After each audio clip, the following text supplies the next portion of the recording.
Assalamualaikum warahmatullahi wabarakatuh. Perkenalkan, nama saya Faliska Nurmanita Dafah dari kelas 7A dengan NPM 22106310 546. Pada kesempatan kali ini saya akan mempresentasikan poster penelitian saya yang berjudul Analisis Perbedaan Status Perkawinan Perempuan antara Provinsi di Pulau Jawa dan di luar Pulau Jawa.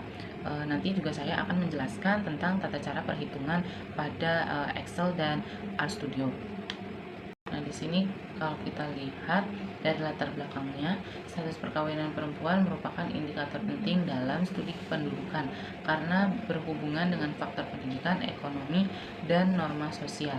Penelitian dari BRIN tahun 2022 menunjukkan bahwa perempuan di wilayah dengan akses pendidikan lebih terbatas, khususnya pedesaan, cenderung menikah lebih muda dibandingkan dengan wilayah urban. Hal ini menandakan adanya ketimpangan antar wilayah, sebagaimana juga ditemukan oleh Tambing pada tahun 2023.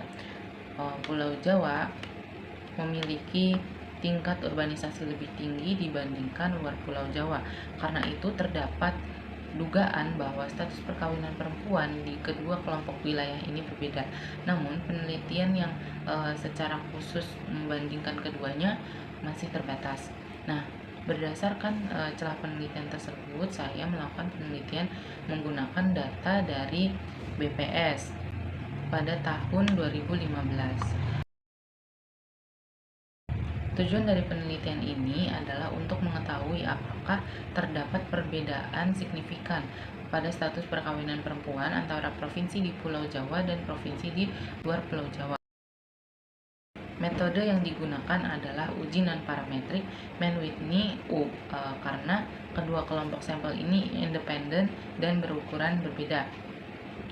Pada bagian metode penelitian, data yang digunakan merupakan data sekunder dari BPS yang berjudul penduduk berumur 10 tahun ke atas menurut status perkawinan perempuan dalam persen tahun 2015. Nah, kemudian kita bagi menjadi dua provinsi, nanti dikelompokkan. Ada yang provinsi di dalam Pulau Jawa, yaitu sebanyak 6 provinsi, dan provinsi yang berada di luar Pulau Jawa sebanyak 28 provinsi. Data digabung, diberi peringkat, kemudian dihitung nilai U-nya, kemudian setelah itu dikonversi ke Z, lalu dibandingkan dengan Z tabelnya. Jadi antara Z hitung dengan Z tabelnya nanti akan dibandingkan. Kemudian saya menggunakan uji 2 ekor pada alfa 0,05% atau 5%. Nah, dari hasil analisisnya yang bisa kita lihat kalau U-nya itu sama dengan 73 U minimumnya dan Z hitungnya 0,474 dengan p-value-nya 0,643 sekian. Nah, artinya lebih besar dari nilai alfanya si p-value-nya. Ini berarti tidak terdapat perbedaan signifikan antara status perkawinan perempuan provinsi di Kepulauan Jawa dengan yang berada di luar Kepulauan Jawa. Kesimpulannya, berdasarkan uji Mann-Whitney ini tidak terdapat perbedaan signifikan dalam persentase perempuan berstatus kawin antara provinsi di Pulau Jawa dan di luar Pulau Jawa pada tahun 2015. Baik, untuk selanjutnya adalah tata cara untuk perhitungan menggunakan Microsoft Excel dengan menggunakan RStudio. Yang pertama, kita harus menyediakan datanya dulu. Data yang saya gunakan untuk penelitian saya kali ini adalah data dari BPS atau Badan Pusat Statistik. Kita search ke Google, terus kita klik BPS, nanti akan ada tampilan awalnya. Nah, di sini nanti ada beranda, rencana terbit, produk, layanan, informasi publik. Nah, di sini saya pilih produk, kemudian saya pilih statistik menurut subjek. Nah, di sini ada subjek. Subjeknya itu nanti macam-macam. Ada statistik demografi dan sosial, statistik ekonomi, statistik lingkungan hidup, dan multi domain. Kebetulan saya untuk penelitian kali ini, saya menggunakan subjeknya statistik demografi dan sosial. Kemudian saya pilih kependudukan dan migrasi. Nanti di sana akan banyak sekali data-data yang bisa kita pilih untuk penelitian. Tapi karena saya ingin meneliti tentang perbedaan persentase status perkawinan perempuan antara di Kepulauan Jawa dengan di kepulauan luar Jawa, maka saya mengambil data yang berjudul penduduk berumur 10 tahun ke atas menurut status perkawinan perempuan dalam persen pada tahun 2015. Nah, datanya itu seperti ini.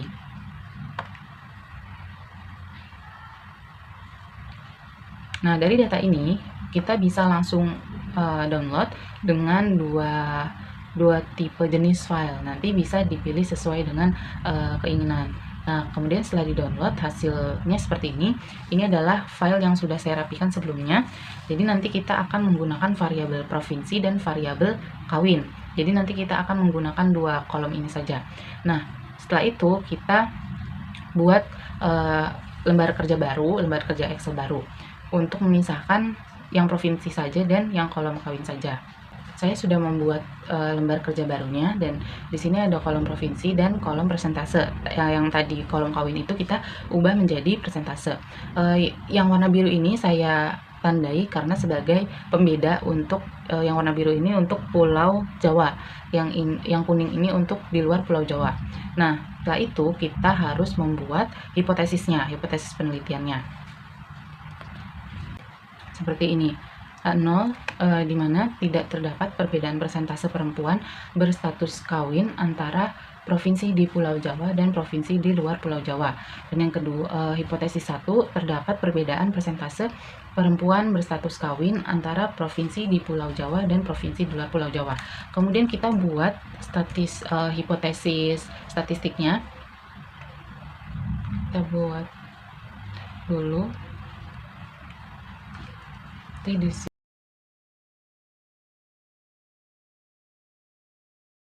Eta 1 itu sama dengan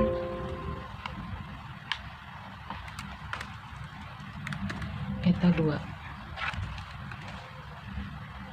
Kenapa sama dengan? Karena dikatakan bahwa tidak ada perbedaan.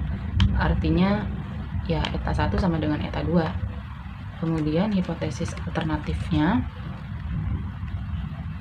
berarti yang tidak sama dengan ini, eta 1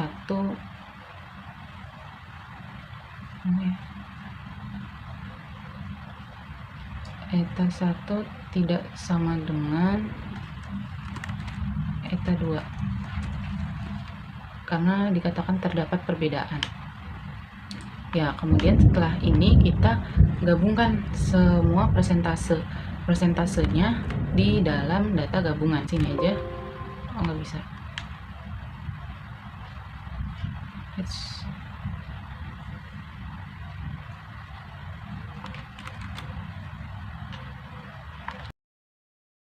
Kemudian ini namanya data gabungan.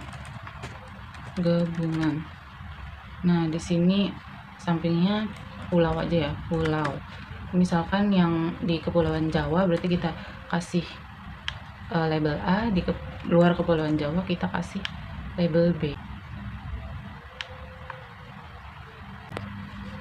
Ya, jadi sudah. Kemudian di sebelahnya kita pilih kita namai rank.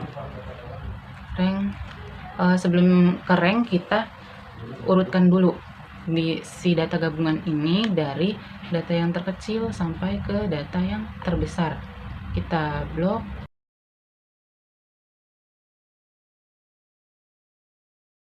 kemudian sort, terus kita pilih aja, nanti dia akan mengikuti. Dan berarti ini udah datanya tuh udah dari yang terkecil sampai ke terbesar. Jadi kita untuk perankingannya itu lebih mudah, tinggal ditarik aja. Nah, kalau kita lihat di sini data-datanya memang ada yang sama, seperti 53,29, tapi di bawahnya itu 53,45, artinya tidak ada kembar di sini ya. Tapi kalau kita lihat lagi, kita harus teliti dulu apakah benar tidak ada data yang kembar. Oke, baik. Setelah diteliti ternyata memang benar tidak ada data yang kembar, makanya perankingannya ini jadinya sendiri-sendiri, nggak ada perankingan yang ganda atau TIS gitu ya. Nah, setelah itu kita masuk ke statistik uji. Statistik uji kita memerlukan N1, N2, R1, R2, kemudian U1, U2, kemudian U minimum, dan nanti akan dilanjutkan lagi. Nah, N1 ini adalah jumlah atau banyaknya data provinsi yang di dalam Pulau Jawa, provinsi yang ada di Pulau Jawa. Kalau kita hitung 1, 2, 3, 4, 5, 6, ada 6. Nah, kalau yang N2 berarti kan tadi sudah ada yang kita buang ya. Berarti ini 28 data. Karena 34 dikurangi 6, 28 data. Kemudian kita cari R1. R1 itu adalah jumlah ranking yang ada di Kepulauan Jawa. Jadi sum 8 ditambah dengan 12 ditambah dengan 19 ditambah 23 ditambah 26 ditambah 28. Ya, sudah. Tutup kurung. Hasilnya adalah 116. Kemudian R2 juga sama, adalah jumlah dari ranking yang di Kepulauan B.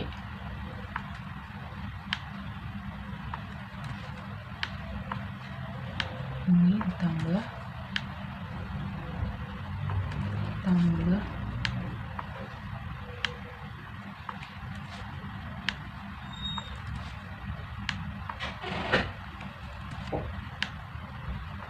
Oke. Didapat hasilnya R2-nya dalam 479. Untuk U1-nya itu rumusnya sama dengan N1 dikalikan N2 ditambah N1 dikali N1 ditambah 1 dibagi 2 dikurangi R1. Hasilnya adalah 73. Begitupun dengan U2. Bedanya hanya kita menggunakan N2-nya. Berarti N1 dikalikan dengan N2 dikali ditambah N2 dikali N2 ditambah 1, kita kurung lagi, dikurangi dibagi 2 dikurangi R2. Hasilnya adalah 95. Nah, si U minnya ini adalah U minimum, nilai U yang minimum di antara U1 dan U2. Kalau kita lihat yang minimum adalah yang U1. Jadi nilai U-nya adalah 73. Selanjutnya kita masuk ke pengolahan yang selanjutnya. Karena tadi sudah kita lihat bahwa data tersebut tidak memiliki kembaran atau TIS, makanya kita tidak menggunakan TIS, tidak ada TIS. Jadi rumus yang kita gunakan yaitu dan 2 ekor, dan karena ini pengujian 2 ekor, makanya kita menggunakan rumus ZU sama dengan mutlak U dikurangi N1 dikali N2 per 2 plus minus 0,5 dibagi akar N1 dikali N2 dikalikan N1 ditambah N2 ditambah 1 dibagi 12. Berarti kita aproksimasi U ke Z ya. Kita untuk memudahkan kita bagi 2 dulu, jadi pembilang dan penyebut untuk memudahkan perhitungan. Pembilangnya tadi kan mutlak U coba ya. Ini kita turunin dulu.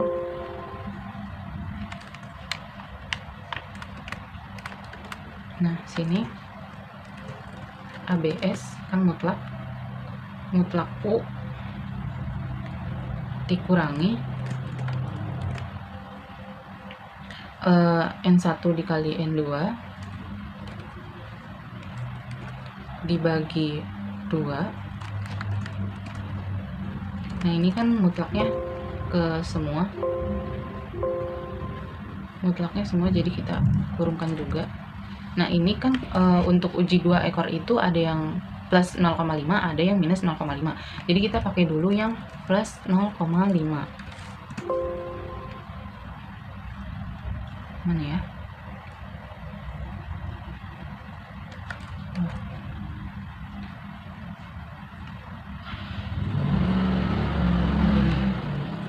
Ini kurang ya. Nah, jadi kita mendapatkan 11,5. Ini yang positif. Coba kita pakai yang negatif. Positif 0,5. kita pakai yang negatif 0,5, maka hasilnya ABS terus U, ini kurang juga, ini kurang kurungnya, ABS kurang ABS U dikurang N1 dikali N2 dibagi 2. Ini kurungnya dikurangi 0,5. Coba kita lihat, ini kurung lagi. Nah, jadi untuk yang 0,5 itu bilangnya 10,5. Kemudian untuk yang penyebutnya rumusnya sama dengan SQRT kurungnya 3 kali N1 dikali N2 dikali N1 ditambah N2 ditambah 1 dikurung lagi dibagi 12 tutup kurung. Nah, penyebutnya adalah 22,1359. Untuk mencari Z-nya, ZU-nya, karena kita lihat di sini si pembilang kan menggunakan plus 0,5 dan minus 0,5. Nah, di sini kita bisa menentukan kalau misalnya U-nya ini lebih kecil dari si penyebutnya, maka kita menggunakan yang minus 0,5.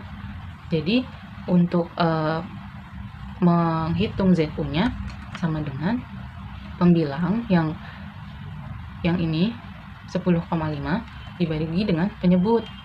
Jadi hasilnya 0,47434. Baik, untuk mencari Z tabel kita hitung dulu sebelumnya.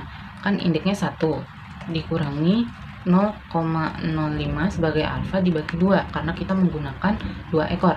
Jadinya hasilnya adalah 0,975. Kita cari di tabel Z 0,975. Jadi cara nyarinya itu bukan dilihat Z-nya ataupun indeksnya dulu, tapi kita cari nilai 0,975 itu di dalam tabel berikut. Nah, ini sudah saya tandai 0,975 kalau ini tepatnya ada di 1,90 ditambah dengan 0,06 berarti 1,96. Jadi Z tabelnya adalah sekian. Kemudian kalau kita pakai cari yang P value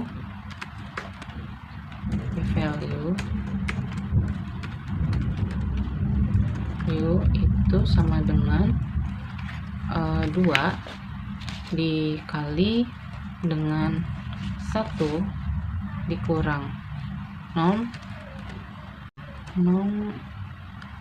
S dis, kemudian nilai ZU nya true ini. Nah, oke. 0,63526. Karena Z hitung kurang dari Z tabel, maka keputusannya adalah H0 gagal ditolak.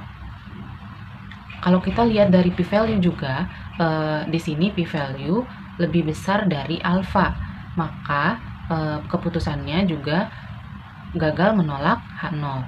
Jadi benar bahwa tidak terdapat perbedaan antara persentase perempuan berstatus kawin antara provinsi di Pulau Jawa dan provinsi di luar Pulau Jawa. Jadi keduanya persentasenya mau baik di luar Pulau Jawa ataupun di dalam Pulau Jawa itu sendiri, persentase pernikahan perempuan di atas 10 tahun itu tetap sama atau tidak terdapat perbedaan. Baik, karena kita sudah menemukan dan mengerjakan uji Mann-Whitney ini dengan Excel, sekarang kita coba pastikan menggunakan RStudio.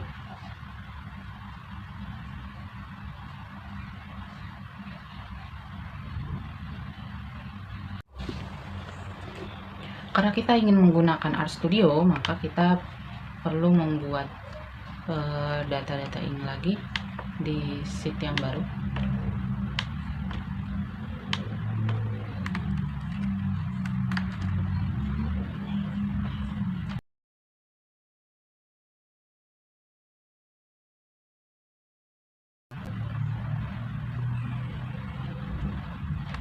Kita save, misalnya men with me. Oke, terus kita ke R. Dari R kita import database, form Excel, kemudian kita browse, kita cari sini man with me.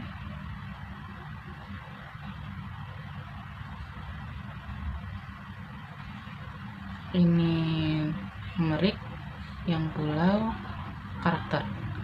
Kita salin, kita import. Nah, di sini sudah muncul.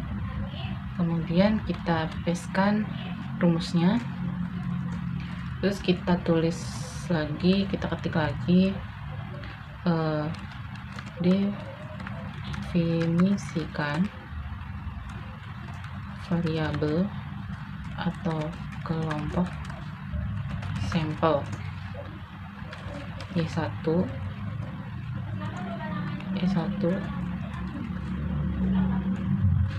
kemudian nama filenya itu tadi kita tulis man with me, muncul. Kemudian kita kasih $,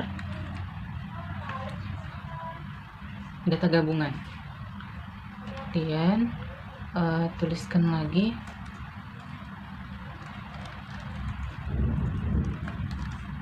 man with me, $, pulau, sama dengannya 2 kali. Kita kasih tanda petik 2 lalu A. Begitupun yang selanjutnya, yaitu Y2 ini B. Kita runkan. Selanjutnya kita print Y1,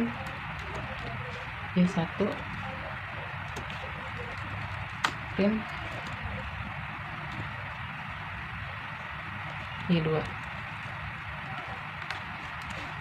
Ini kita runkan. Nah, ya sudah sesuai.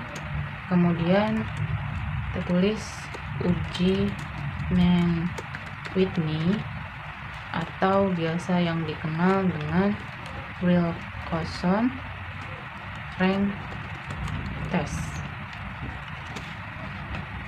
Kemudian kita pakai library start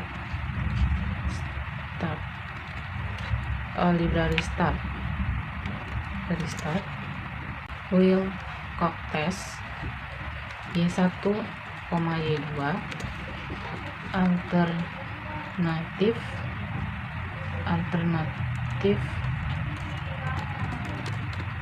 to site.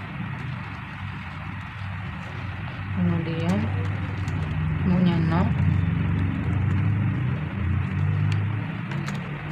pirate aja, pirate-nya false,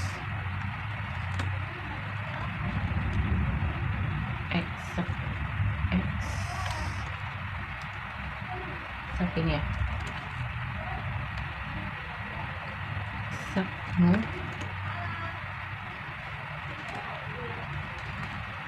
correct,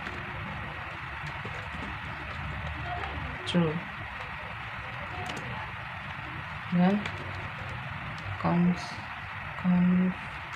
level 0,95. Kita runningkan. Apa yang salah? Oh, ini belum di koma.